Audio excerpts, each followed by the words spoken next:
한 번만 봐줘라. 내가 다 잘못했어. 제발, 제발 신고만은 하지 말아줘. 수갑이 채워진 그 사람이 제 바지가랑이를 붙잡고 늘어졌습니다.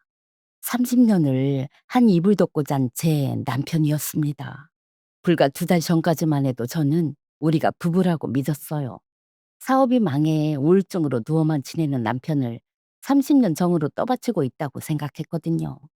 그 사람이 사실은 젊은 여자와 보험 사기단을 차려놓고 제가 평생 한 푼, 두 푼 모은 노후 자금 5억 원을 남김없이 빼돌렸다는 걸 알기 전까지는요. 과연 제 돈은 어디로 사라졌으며 이 비겁한 남편과 남의 돈으로 영화를 누리던 그 여자는 어떤 최후를 맞이하게 되었을까요? 본격적인 이야기를 시작하기 전에 여러분은 지금 어디에서 이 사연을 듣고 계신지요? 댓글로 살짝 남겨주세요. 그곳에 늘 행운이 가득하시길 진심으로 바라겠습니다. 안녕하세요. 제 이름은 김정수. 올해 58입니다. 손해 사정사라는 일을 한 지 꼭 30년이 됐어요. 보험금이 나가야 할 곳에 제대로 나가도록 새어나갈 구멍을 막는 게 제 일입니다. 어렵게 들리지만 쉽게 말하면 그래요. 저는 거짓말을 잡는 사람입니다. 현장에서는 저를 현장의 어머니라고들 불러요. 30년을 하다 보니 이젠 서류 한 장만 펼쳐봐도 사진 한 장만 들여다봐도 보이거든요. 이 사고가 진짜인지 아니면 누군가 머리를 맞대고 짜낸 연극인지를요. 몇 해 전엔 이런 일이 있었어요. 새벽 사거리에서 차 2대가 부딪혔다는 사고였는데 청구서가 어딘가 매끄럽지 않더라고요. 다쳤다는 사람이 셋, 견적은 수천만 원. 다들 흔한 접촉사고라며 빨리 끝내라고 했지만 저는 그 사거리에 직접 나갔습니다. 그것도 사흘을요. 추운 날 종이컵 커피를 손난로 삼아 쥐고서 CCTV를 한 장면 한 장면 돌려봤어요. 그러다 결국 찾아냈죠. 부딪히기 직전 운전자가 핸들을 슬쩍 꺾는 그 찰나를요. 사고가 아니라 일부러 갖다 박은 거였습니다. 그렇게 제가 걸려낸 가짜 사고가 30년간 몇 건이나 되는지 이젠 저도 다 헤아리질 못해요. 그러다 보니 버릇이 하나 생겼어요. 통화 한 통, 누구와의 약속 하나, 영수증 한 장까지도 날짜를 적어 차곡차곡 모아두는 버릇이요. 동료들은 별 유난을 다 떤다고 웃었지만 저는 늘 이렇게 말하곤 해요. 사람의 말은 흔들려도 기록은 거짓말을 하지 않는다고요. 남편하고는 28에 만나 이듬해 살림을 차렸어요. 그이는 동네에서 작은 자동차 정비소를 했습니다. 늘 기름때 묻은 작업복에 손톱밑까지 새까만 사람이었지만 사고 치는 솜씨 하나는 동네에서 알아줬죠. 정비소가 자리를 잡기까지 저도 적잖이 거들었어요. 새벽같이 일어나 도시락을 싸나르고 그이가 밀어둔 장부를 밤마다 제가 대신 들여다봤어요. 낮엔 제 일을 하고 주말이면 정비소에 나가 손님 전화를 받았고요. 몸은 고됐지만 마음은 괜찮았습니다. 우리 둘이 같이 만들어가는 살림이라고 그렇게 믿었으니까요. 제겐 요양원에 계신 친정 어머니가 한 분 계십니다. 올해 82. 몇 해 전부터 정신이 흐려지셨어요.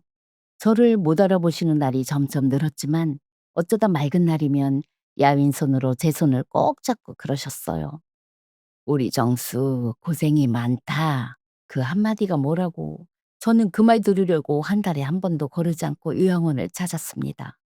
어머니 요양비만큼은 제 노후 자금에서 다달이 떼어 꼬박꼬박 넣었어요.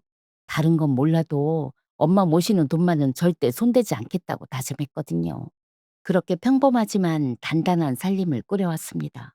그런데 3년 전 그 단단하던 것이 발밑에서부터 무너지기 시작했어요. 정비소가 문을 닫았습니다. 가장 큰 거래처가 하루아침에 등을 돌리면서 그이가 평생 일군 가게가 빚더미에 올라앉았죠. 가게를 정리하고 돌아오던 날 남편은 현관에 신발도 제대로 벗지 못한 채 거실 소파에 풀썩 주저앉았어요. 그리고는 한참을 그대로 있더라고요. 여보, 나 다 끝난 것 같아. 자존심이고 뭐고 다 무너졌어.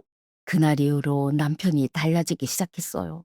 아침에 눈을 떠도 소파에서 일어나질 않았고 며칠씩 면도도 하지 않았어요. 낮엔 술, 밤엔 멍하니 천장만 올려다보는 날이 이어졌습니다. 누가 봐도 우울증이었어요. 마음이 아팠습니다. 반평생을 한솥밥 먹은 사람이 저렇게 주저앉는데 어떻게 모른 척을 하겠어요. 저는 그 사람 곁에 앉아 축 처진 등을 가만히 쓸어주었어요. 괜찮아. 사람이 살다 보면 넘어질 때도 있는 거지 뭐. 다시 일어서면 돼. 내가 있잖아. 가게는 잃었어도 사람은 그대로니까 천천히 다시 시작하면 된다고. 저는 그렇게 무너진 남편의 곁을 지키기로 마음먹었어요. 그날 이후로 저는 더 바지런히 움직였습니다. 새벽엔 그이가 좋아하는 반찬을 만들어 식탁에 차려놓고 출근했고, 야근하고 돌아와선 축 처진 어깨를 말없이 주물러 줬지요. 조급해하지 마. 몸부터 추슬러. 다 때가 있는 거야. 그렇게 위로하며 몇 달을 보냈습니다. 그러던 어느 날 저녁이었어요. 모처럼 말끔하게 면도를 한 남편이 식탁에 마주 앉더니 조심스럽게 말을 꺼내더군요. 여보, 나 다시 한번 일어서 보고 싶어. 아는 후배가 괜찮은 사업을 같이 해보자고 하는데 종잣돈이 조금 필요하네. 그 말을 듣는데 저는 오히려 반갑더라고요. 몇 달 만에 처음으로 그의 눈에 생기가 도는 걸 봤거든요. 얼마나 필요하냐고 물으니 처음엔 한 2천만 원이면 된다고 하더라고요. 노후에 쓰려고 한 푼, 두 푼 모아둔 돈이 아깝지 않은 건 아니었지만 사람이 죽다 살아나 보겠다는데 그깟 돈이 대수겠어요? 저는 두말 없이 보내줬습니다. 그런데 그 2천만 원으로 끝이 아니었어요. 한 달 뒤엔 사무실 보증금이 모자란다며 3천만 원, 또 얼마 지나선 초기 물량을 미리 잡아야 한다며 또 얼마. 돈은 그렇게 한 번에 와르르 빠지는 게 아니라 정말 야금야금 빠져나갔습니다. 그때마다 남편은 미안한 얼굴로 이번이 정말 마지막이야. 자리만 잡으면 두 배로 갚을게. 했어요. 저는 매번 그 말을 믿었습니다. 그이가 가족인데 가족이 하는 말을 제가 어떻게 의심하겠어요. 마침 그 무렵 저는 회사 일이 눈꽃 뜰 새 없이 바빴어요. 큰 사건이 줄줄이 터져 현장에서 밤을 새우는 날이 많았거든요. 그러다 보니 집안 돈 관리에까지 손이 잘 가질 않았어요. 어느 날 남편이 이러더라고요. 당신이 이렇게 죽도록 바쁜데 집안에 다달이 나가는 돈은 내가 맡아서 챙겨볼게. 가만히 누워 누는 것보다 그거라도 하면 내가 좀 사람 구실하는 것 같지 않겠어? 그 말이 어찌나 고맙던지요. 손 하나 까딱 안 하던 사람이 뭐라도 해보겠다는데 저는 오히려 잘됐다 싶었습니다. 그래서 공과금이며 어머니 요양원에 다달이 보내는 요양비까지 매달 빠져나가는 돈은 죄다 그이에게 맡겼어요. 그런데 참 이상했어요. 살림은 갈수록 쪼들리는데 정작 남편은 점점 달라 보이는 거예요. 다해진 슬리퍼만 끌고 다니던 사람이 어느 날부턴가 번쩍이는 구두를 신고 나갔고 손목엔 처음 보는 시계가 채워져 있었습니다. 외출도 부쩍 잦아졌고요. 어디 가느냐고 물으면 돌아오는 대답은 늘 똑같았어요. 사업 사람들 좀 만나고 올게. 하루는 그의 양복을 세탁소에 맡기려고 챙기는데 옷깃에서 낯선 냄새가 나는 거예요. 제가 평생 한 번도 써본 적 없는 달큰하고 비싼 향수 냄새였어요. 순간 의심이 들긴 했지만 저는 고개를 저었습니다. 아니야. 거래처에 여직원들도 있겠지. 내가 별 생각을 다 하네. 그렇게 애써 넘겨버렸어요. 그러던 어느 날 오후였습니다. 현장 조사를 나가 한창 서류를 들여다보고 있는데 모르는 번호로 전화가 걸려왔어요.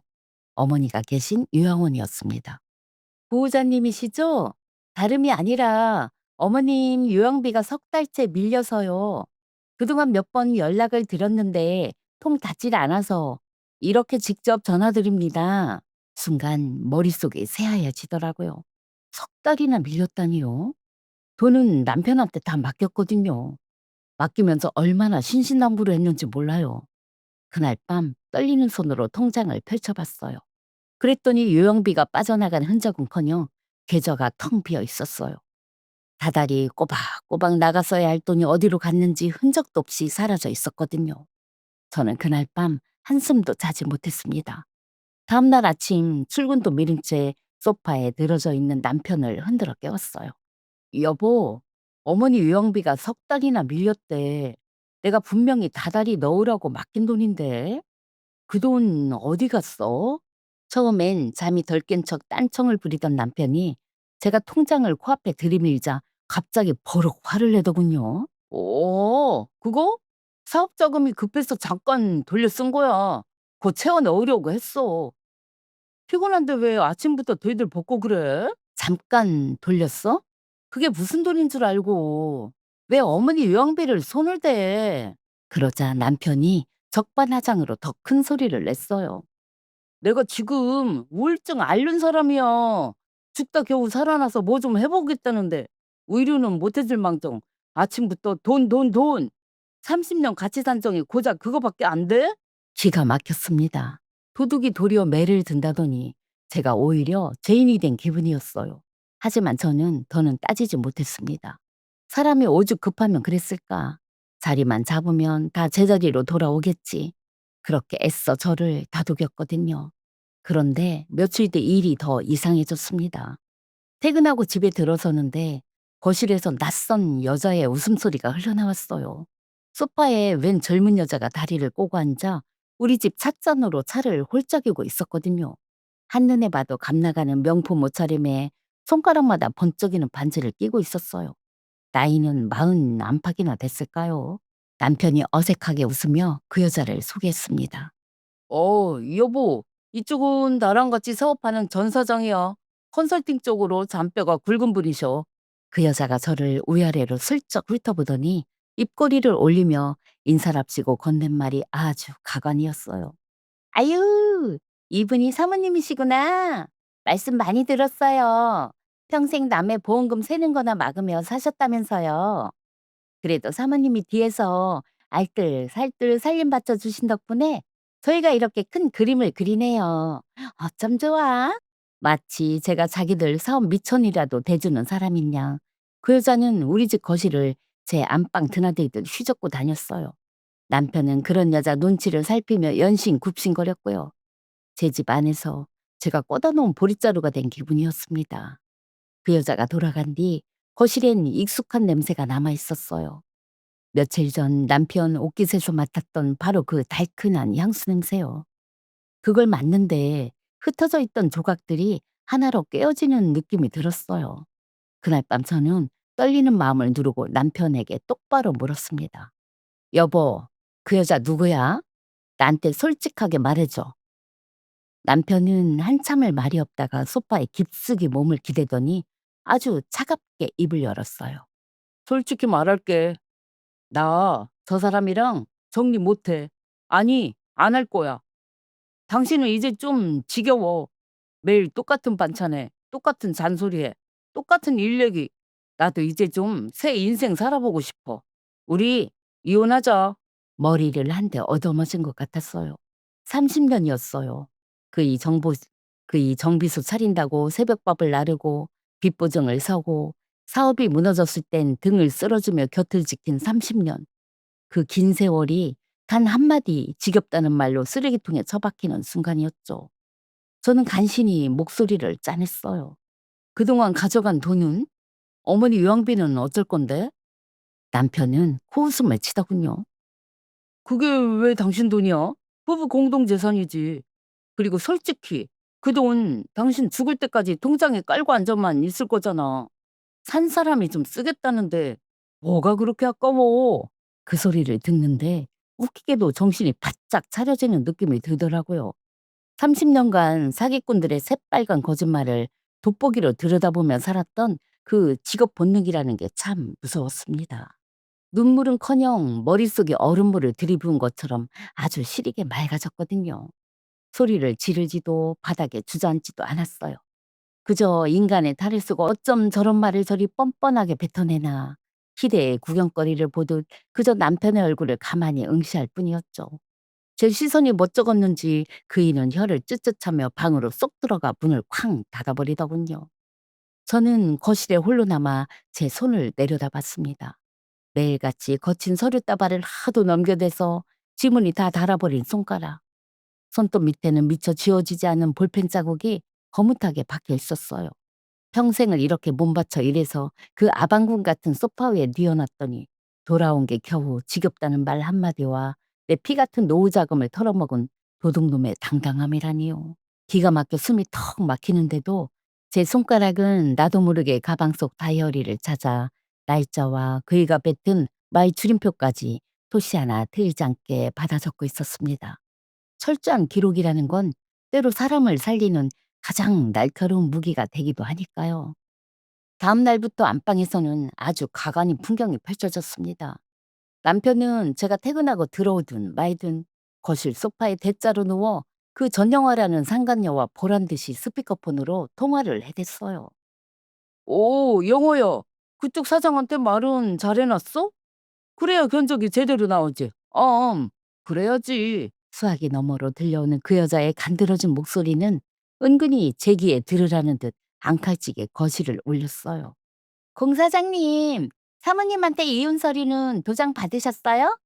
손에 사장사라 그런지 계산이 아주 칼 같으실 텐데. 의자를 같은 소리 안 나오게 조율 잘하셔야 해요.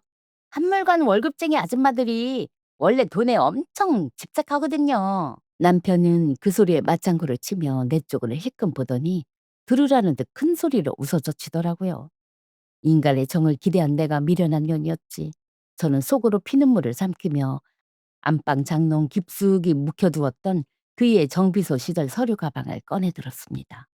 석 달치나 밀려버린 어머니의 유황원 영수증을 처리하려면 일단 내 통장에서 빠져나간 돈들이 정확히 어디로 흘러 들어갔는지 숫자로 확인해야 했으니까요.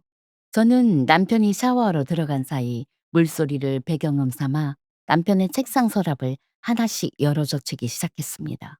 그리고 제일 아래쪽 이중 잠금 장치가 된 낡은 서류함 틈새에서 낯익은 서류 뭉치 몇 장을 발견했어요. 그건 대형 보험사에 접수되는 자동차 사고 청구서 사본들이었습니다. 40대 시절 정비소를 할 때 그이가 쓰던 거래처 명단과 함께 각기 다른 사람들의 이름으로 청구된 사고 현장 사진들이 줄줄이 엮여 있더군요. 그런데 손해 사정사로 30년을 구른 제 눈에 아주 이상한 패턴 하나가 번개처럼 스치더군요. 사고 차량들의 번호판은 다 다른데 파손된 부위와 정비 견적서가 찍힌 정비소, 그리고 피해자들이 입원했다는 병원이 죄다 한 군데로 똑같았거든요. 심지어 사고 목격자로 진술한 사람의 필체마저 몇 장의 서류에서 똑같이 반복되고 있더라고요. 그걸 보는데 심장이 요동치기 시작했어요. 이건 단순히 바람의 문제로 끝날 일이 아니었습니다. 의장 사고, 허위 청구, 보험업계에서 가장 악질로 치는 조직적 사기의 냄새가 진동을 했으니까요. 곧바로 저는 지하 주차장으로 내려갔어요. 남편의 번쩍이는 외제차 앞에 서서 리모컨 키를 누르자 어둠 속에서 삑 하는 소리와 함께 헤드라이트가 사방을 날카롭게 찔렀지요. 운전석 문을 열자 차 안은 제가 평생 출퇴근하며 타던 빛바랜 국산차와는 공기부터가 아주 달랐어요. 코를 찌르는 고급 가죽 시트의 냄새 위로 몇 시간 전 우리 집 거실을 어지럽혔던 그 상간녀의 달큰하고 얄팍한 향수 냄새가 넘실거리고 있었습니다. 내가 새벽밥 지어가며 남의 눈총 받아가며 번 내 돈 5억 원을 기어이 이런 곳에다 처발라 놓았구나 싶어 핸들을 쥔 손가락 마디마디가 하얗게 붉어졌지요. 저는 숨을 가만히 고르고 조수석 서랍 글로브 박스부터 거칠게 열어젖혔어요. 그 안에는 차량 등록증과 함께 손때가 까맣게 묻은 두꺼운 가죽 수첩 하나가 들어있더군요. 수첩을 펼치자 그 위에 삐뚤빼뚤한 글씨가 날짜별로 빽빽하게 적혀 있었습니다. 렌터카 김 사장 300, 병원 이실장 500, 영화 2000. 남의 눈먼 보험금을 타내기 위해 정비소 시절 인맥들을 사방으로 동원하고 기획 고의 사고를 칠 때마다 다달이 상납해준 추악한 사기단의 정석표였습니다. 내 친정엄마의 목숨줄 같던 유양비 석 달치는 돈이 없어 밀려놓고 이 인간들은 내 노후 자금으로 사기단 운영비를 대며 뒤에서 잔치를 벌이고 있었던 거예요. 피가 거꾸로 솟아 눈앞이 흐려지는데도 이상하게 제 손은 다른 물증은 없나 하고 두리번거리기 시작했습니다. 저는 룸미러 뒤에 붙은 블랙박스를 가만히 올려다봤어요. 파란 불빛을 깜빡이며 그동안 두 사람이 이 밀폐된 차 안에서 나누었을 온갖 더러운 모의와 가짜 사고의 순간들을 고스란히 담고 있을 그 작은 기계. 저는 손톱 끝이 깨지는 줄도 모른 채 블랙박스 옆면에 박힌 작은 메모리 카드를 뽑아냈습니다. 저는 주차장 계단을 단숨에 뛰어올라 현관문을 열고 구석진 골방으로 들어가 낡은 노트북에 메모리 카드를 집어넣었어요. 폴더 속에 날짜별로 정렬된 수십 개의 블랙박스 영상 파일이 뜨더군요. 저는 그중 가장 최근 날짜를 골라 더블 클릭을 했어요. 화면 속에서 남편의 외제차가 한적한 사거리 도로를 미끄러지듯 달리고 있었어요.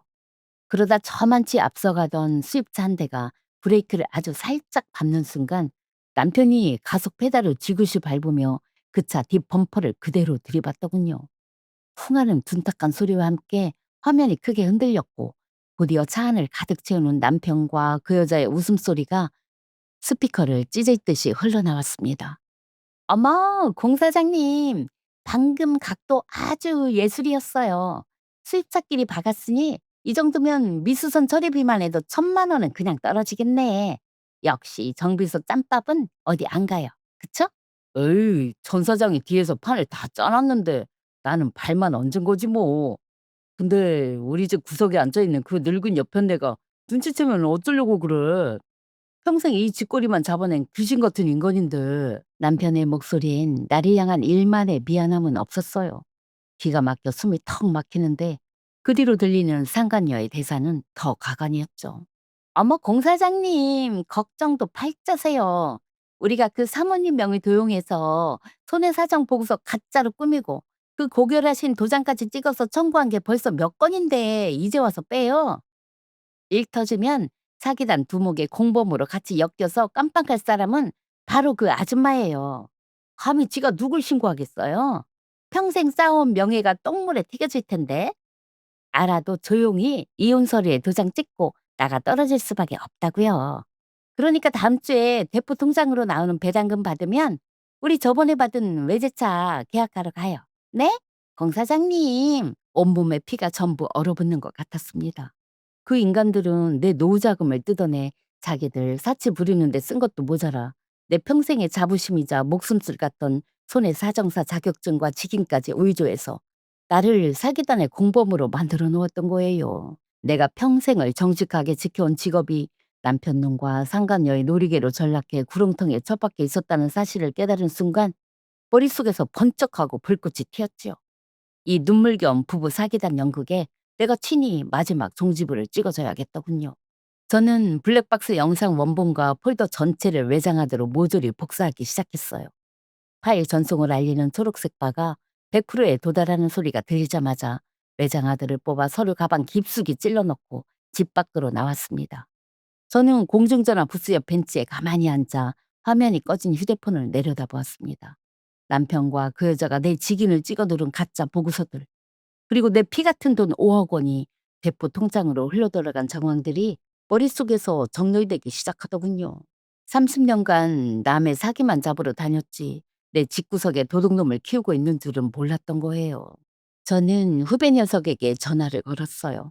박선재라고, 제가 사수 시절부터 머리통을 쥐어 박아가며 가르친 가장 아끼는 후배 녀석이거든요. 녀석은 이 새벽에도 금방 제 전화를 받았지요. 이 시간에 어쩐 일이시냐는 녀석의 목소리를 들으니 가슴을 짓누르던 돌덩이가 조금은 가벼워지는 것 같았어요. 저는 길게 말하지 않고 딱 한 문장만 뱉었습니다. 지금 회사 앞 24시 커피숍으로 나와라. 네 눈으로 직접 확인해야 할 대형건이 하나 접수됐다고요. 카페 구석자리에 숨은 듯 앉아있던 선재는 제가 가방에서 외장하드와 남편의 비밀 장부를 꺼내놓자 눈이 희둥그레져서 서류를 넘기기 시작했습니다. 영상 속에서 남편의 차가 수입차를 일부러 들이받는 찰나와 내 이름 석자 뒤에 삐뚤게 찍힌 의조 도장을 번갈아 보던 녀석의 얼굴이 점차 흑빛으로 변해갔지요. 선배님 인생을 공범으로 엮어서 아예 사회적으로 매장해 버리려고 작정한 악질 중에 악질 사기단이라고. 녀석은 주먹을 불끈 쥐며 내지르더군요. 저는 녀석의 떨리는 손 위로 내 거친 손을 가만히 얹었어요. 선재야, 감정으로 싸우면 지는 거야. 사기꾼들은 지들이 판 함정에 지 발로 걸어 들어오게 만들어야 해. 우린 우리가 평생 해온 가장 장기인 걸로 간다. 증거로 숨통을 끊는 거지.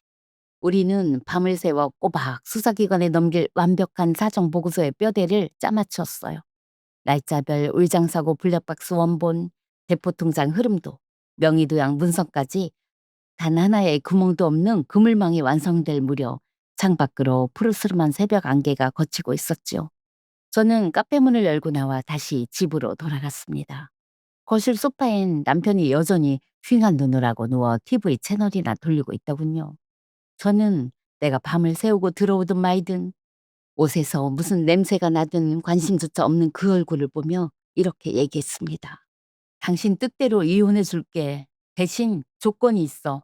그 전영화라는 사람 지금 당장 이 집으로 오라고 해. 세 사람이 한자리에 앉아서 도장을 찍든 서류를 정리하든 내 눈앞에서 확실하게 끝맺음 하자고. 제 입에서 이혼 서류라는 말이 나오자마자 남편은 눈을 번쩍 뜨더니 희색을 감추지 못하고 휴대폰을 두드려댔습니다. 채 1시간도 지나지 않아 현관문이 열리며 그 여자가 특유의 달큰한 향수 냄새를 풍기며 당당하게 걸어 들어왔지요. 내 돈으로 휘감은 명품 가방을 거실 탁자에 툭 내려놓으며 그 여자가 꼬리를 살짝 치켜올린 고양이처럼 생글생글 웃는데 가슴속에서 뜨거운 것이 울컥 치밀었지만 저는 내색하지 않고 옷자락 속에 숨겨진 녹음기 버튼을 손끝으로 가만히 눌렀어요. 아유, 사모님, 밤새 고민 많이 하셨나 봐요. 얼굴이 아주 반쪽이 되셨네. 그래도 이렇게 현명하게 비켜주신다니 제가 다 감사해요. 사모님도 깨끗하게 퇴직금이나 챙겨 나가시는 게 서로 누이 좋고 매부 좋은 거죠. 그 여자는 걱정해 주는 척, 예의 바른 척 콧소리를 섞어가며 삽소리를 내뱉었지요.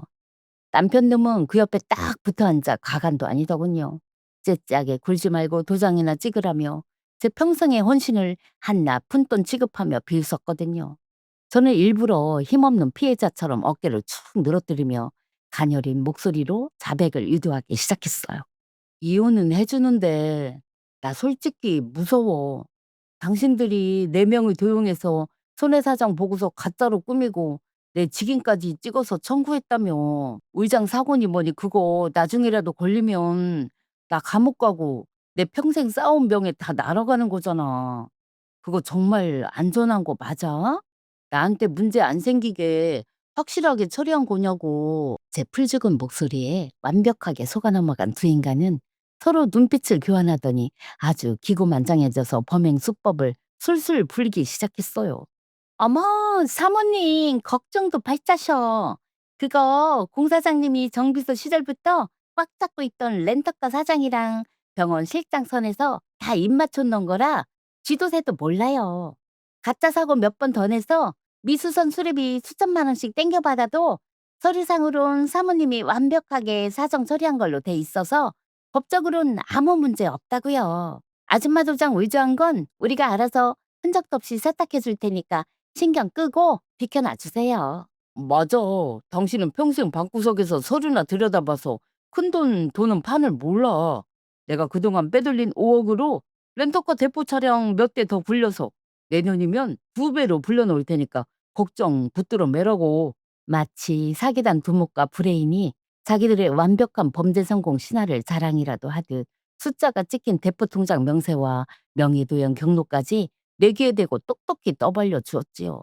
옷자락 안에서 미세하게 돌아가는 녹음기 속에 그 추악한 자백이 1초 1초 빠짐없이 새겨지는 것을 느끼며 저는 테이블 밑으로 손을 슬그머니 내렸습니다.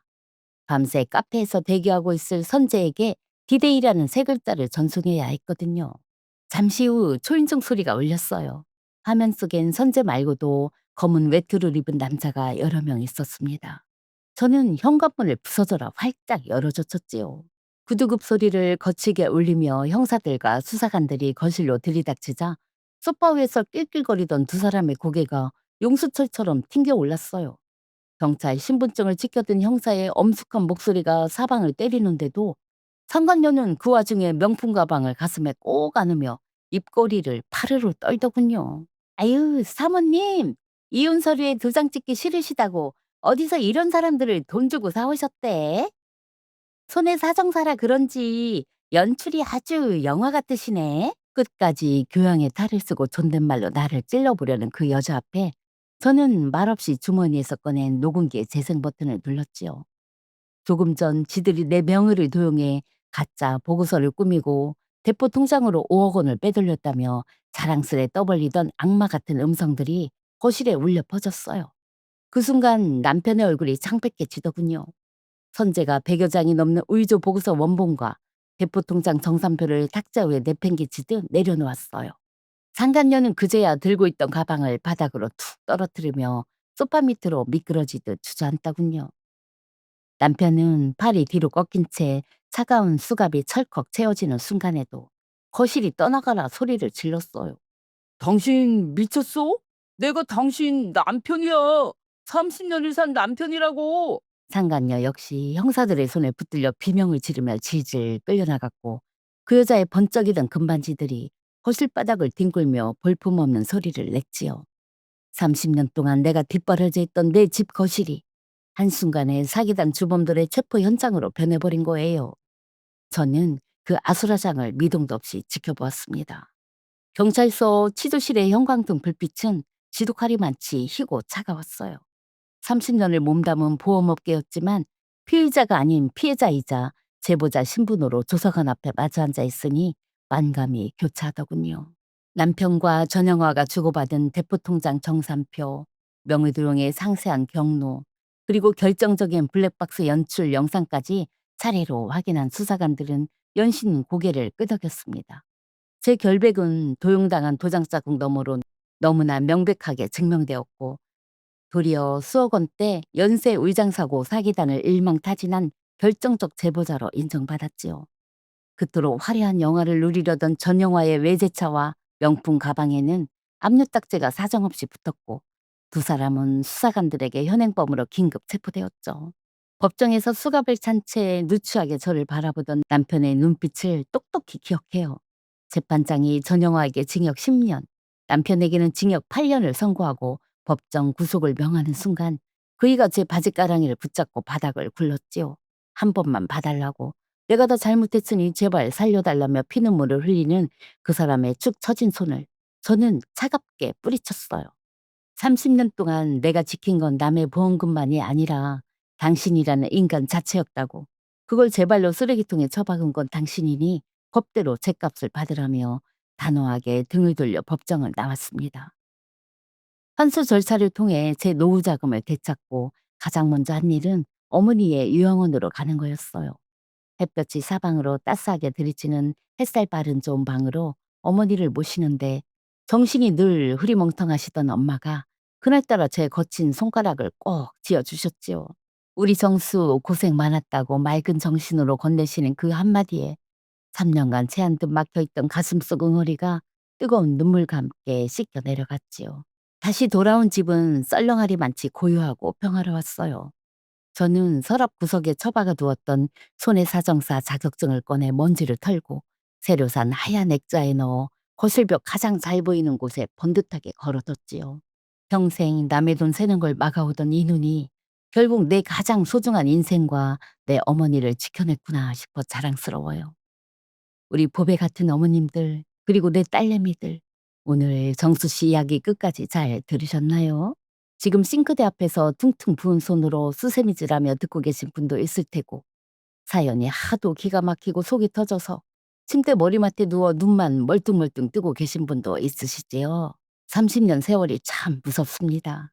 남편 정비소 장부 봐주고 그 거친 기름때 묻은 작업복 매일같이 삶아가며 새벽밥 날랐던 그 헌신이 고작 백수 상간녀랑 짝짝꿍이 돼서 넌 이제 지겨워라는 말 한마디로 돌아올 때 그 가슴이 얼마나 시퍼렇게 멍이 들었겠어요. 게다가 친정엄마 요양비까지 포함된 피 같은 노후자금 5억 원을 가로채서 자격증까지 도용했다니 정말 인간의 탈을 쓰고는 못할 짓이지요. 하지만 우리 정수 씨 보세요. 억울하다고 주저앉아 동네방네 눈물 콧물 짜며 하소연하지 않았잖아요. 자기가 평생 갈고 닦은 그 차가운 직업 본능과 칼날 같은 기록으로 도둑놈들 숨통을 아주 단단히 틀어지고 나락으로 보내버렸잖아요. 사연을 읽으면서 저도 모르게 싱크대 닦던 손을 멈추고 박수를 3~4번 쳤습니다. 우리 정수 씨 참 장하고 훌륭합니다. 우리 어머님들 세상에 착한 게 장땡이 아닙니다. 가족이라는 울타리 믿고 내 속 다 빼주고 다 퍼져봤자 진심을 버린 인간들은 내 뒤통수 칠 궁리부터 해요. 교양 있는 척, 걱정해 주는 척, 은근히 존댓말로 내 속 긁어놓는 인간들이 곁에 있다면 오늘 정수 씨 보면서 마음 똑똑히 단단히 먹으세요. 남의 눈에 피눈물 나게 한 인간들은 결국 제 눈에서 피눈물을 쏟아야 끝이 나는 법입니다. 내 인생 내 손으로 지켜내는 힘은 결국 나 자신을 가장 먼저 아끼고 단단한 무기 하나쯤은 쥐고 있는 것에서 시작하니까요. 오늘 30년 세월의 배신을 증거로 완벽하게 대갚아준 정수 씨에게 고생했다고, 멋지다고 응원 보내고 싶으시다면 구독이랑 좋아요 꼭 한번 눌러주시고요. 댓글로 정수 씨를 향한 따뜻한 오위로 한마디씩 남겨주세요. 자, 이제 거친 부엌일 다 내려놓으시고 물기 싹 닦은 다음에 고소한 둥글레차라도 한 잔 따끈하게 끓여 드세요. 오늘 밤만큼은 부디 세상에서 가장 편안하고 발 뻗고 자는 밤을 보내시기를 바랍니다. 지금까지 친정엄마였습니다. 감사합니다.